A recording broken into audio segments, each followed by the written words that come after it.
Hey everyone, and welcome back to the channel. So today, let's take a look at the latest generation for the BMW M440i Gran Coupe. Huge shout out to Hendrick Mini for providing this vehicle for me today. Take a look at their website. That link is down in the description. This 440i is finished off in a Brooklyn Gray Metallic. MSRP start just over $66,000. Now this is powered by the 3-liter twin-power turbo inline 6. It's also paired to the 48-volt hybrid system along with the 8-speed automatic. And it pumps out 386 horsepower, 398 pound-feet of torque. This model here is rear-wheel drive, weighs in around 4,200 pounds. It'll do 0 to 60 in 4.6 seconds with a top speed of 130 miles an hour. It also has a fuel capacity of 15.6 gallons, and you'll expect to see 26 miles per gallon in the city and 32 out on the highway. Now this also has a wheelbase of 112.4 inches. Its overall length is 188.5. It has a width of 72.9, a height of 56.8, and its ground clearance measures in at 5.5 inches. Now, as we take a look at the exterior styling, you'll notice that this model has a lot of gloss black accents up front. It's on the kidney grille, which also includes a forward-facing camera. There's parking sensors, a sensor for distance pacing, and then you'll notice too the active grille shutters behind the grille. Those will open to provide additional cooling to the vehicle when needed, and there's also more cutouts and grille shutters in the very lower section there. Now you'll notice some large inlets. There's parking sensors located throughout too, and a nice dark housing for the headlight housings, which are all LED of course. And then there's some really nice crisp lines coming down the hood just to tie nicely with that grille. With it being gloss black too, it hides that massive kidney grille very nicely, just to integrate it into the front end. I know that's not everyone's taste with the larger size, but I think it looks great for this model. Now this also has a set of two-tone wheels along with the blue M Sport brakes. You'll notice a gloss black trim accent in the lower section there. It's also on the power folding side mirrors, which have a camera and a turn signal, and then it flows nicely with the rest of the window trim. Now this does get a sunroof up top.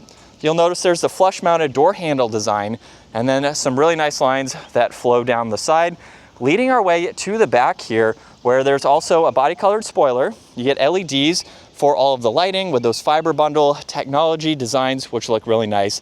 There's a backup camera integrated into the BMW badge, and then all the parking sensors, more gloss black with the dual exhaust. Now you can use the button on the key fob or the electronic release underneath, where the 440i gets the hatchback design. So if you're looking for a more traditional sedan with a normal trunk, you go with the 340. If you want this hatchback style, you go with the 440. So that's going to give you a little bit more practicality. There's no storage underneath the floor, but you have this cargo bin on the left. You get an additional one on the right side. You do have this small cover that you can remove, and then you can fold the seats down as well. With this large opening, you could fit in some small bikes or some odd-shaped items like that, just depending on what works best for you. And then you have the buttons up top to close or lock the vehicle. Now, if you do lock it, you get proximity door handles in all four corners, which is really nice. And then as you can tell, this model has the red leather interior, really nice against the Brooklyn Gray. Now there's ambient lighting, Harman Kardon for the audio, storage in the lower section, and just overall a really nice design. And then working your way to these back seats, you do have the release right next to the headrest there, so you can fold these seats down. You do have to do that from here. And then we have a very nice design for these seats overall. And then hopping into it, at 5'10", I have a good bit of space. You'll notice there's no storage pockets behind the seats, but you have your vents, temperature adjustments, some auxiliaries down below there. And then at my height, even with the design of this vehicle, I'm just barely touching the headliner, so it is functional for adults to be in the back. Maybe smaller kids, of course, would fit more comfortably, but I could ride around town. You're not really sacrificing too much headroom for the overall design for that additional cargo space. Now you have the armrest with cup holders, and then you can also fold down this middle seat individually if you need to. You'll notice there's that cargo window right there, so that way you can better see around this pillar here. And then up front, door panels just like the rear. You do get memory seating adjustments, your window, side mirror controls, even that rear trunk release and additional storage. And then you have automatic front seats, which have a great look to them, nice bolstering support to them as well. And then you have one manual adjustment for the leg support, so you can adjust that as needed. Well, let's start this up, take a listen to how it sounds.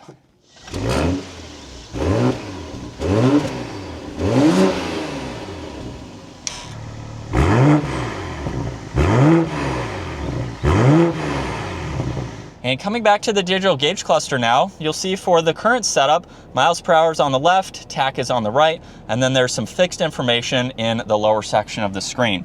Now, if I push on this button right in the middle, this is how you can go through the rest of the content that is available. So you can scroll through all of this depending on what you would like to see. And then you can also go to the layout. So we can change this slightly, just depending on how you want that viewed. And the last one is going to be for the head-up display, where you have a few items that you can scroll through. Now, also on the left, there's volume tuning, Bluetooth and voice commands. There's paddle shifters on both sides, and then all of your cruise control settings on the left. You do have the flat bottom design and that stripe up top. Now, on this left side, you have headlight controls, one air vent, and then with the infotainment system, everything in the lower section is fixed. So you can quickly get through all of this, and you can also use the controls down below. So you don't have to use this as a touchscreen system. Now, this is equipped with Apple CarPlay, Android Auto, interior lighting. You have various settings that you can go through and configure as needed. You can quickly get into your climate controls, so you can go through all of these settings. There's also a shortcut to your nav and music.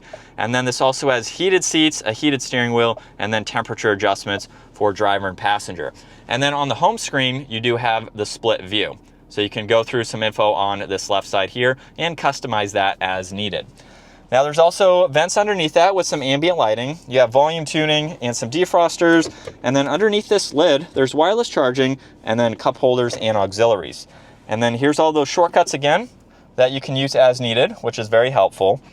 There's also ambient lighting on the shifter. Now, simply just push that forwards and you can pull up the camera system where there's automatic parking and backup assistance, and then the full 3D view. So you can go around the whole vehicle and you have no shortage of visibility. There's also drive and sport mode that allows you to use the paddle shifters, and then parks located on the back. Now, there's traction control, a shortcut to the forward-facing camera to pull that up in full screen. There's parking sensors, engine start stop, and then a few different driving modes. So you will hear the exhaust change. It will also adjust the throttle response as well. There's auto hold and the e-brake. You get an auxiliary and the armrest, a locking glove box with plenty of space, and then garage door buttons up top, dome lights, and the controls for both the sunshade and sunroof, as those are both power operating. And then here's a look at visibility. It's pretty easy to see. It's what you'd expect from a normal sedan, basically. But with this hatchback design, you can easily see over both shoulders. As we set up behind the wheel now for the M440i, I drive a lot of the M340i's a lot more than the 440i's. So it's always exciting to check this out because I reference that car because it's pretty much the exact same thing, minus having that hatchback design versus a traditional trunk. So if you're looking for the 340, maybe you want a little bit more practicality in your cargo space, this would be the option to go with, the M440i. So it's essentially the same car. I made a comparison with both of them just to showcase them. You have a lot of different options between them. And so if you're packing it full of items more than people, this would be a great option to go with, but you still have room for people in the back. So as far as its performance goes, from third gear, just a minor acceleration. Sounds good too in sport mode, so the exhaust will get a little bit louder. This is a fun family style vehicle. A little bit on that small side for your backseat passengers as far as height goes, but if you have some young kids, maybe you just don't have people in the back that often, it's still a very practical four-doored vehicle. And then with another acceleration, merging into traffic, paddles are very responsive. This is a kind of under the radar performance vehicle from BMW. If you see a 340, you probably think of that as more of a performance style vehicle, but this is something that you could take on some back roads. You have a really good grand touring style vehicle, but at the same time too, you can have some fun with this, some performance driving fun with this model. So it's a great all-around vehicle, just depending on what your lifestyle is, what you need out of a vehicle.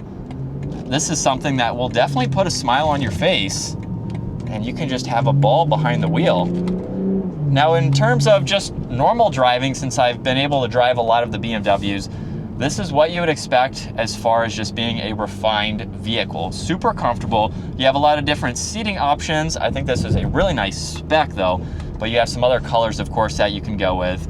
It's very comfortable. Good height for the driver's seat here. I have maybe 2 inches or so of headroom, but we have the height adjustment, so I can go all the way down you could be taller than me and still fit comfortably in this vehicle. And then all of the technology is what you would expect from BMW.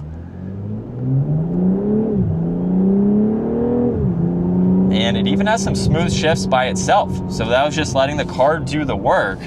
I know everyone may not be a fan of this small shifter right here, just to throw that in real quick, but I think it's nice. Very minimal design to it, but it's functional, and you really don't need that to shift. If you are shifting, I hope you're using the paddle shifters and not just one-handing it down below, because this will be a lot safer if you're taking some hard twisties. You have more control being able to use both of them and of course have your hands on the steering wheel. And we're still in Sport Plus, second gear, here we go. And just a minor acceleration. This has a lot more potential than what I'm doing today.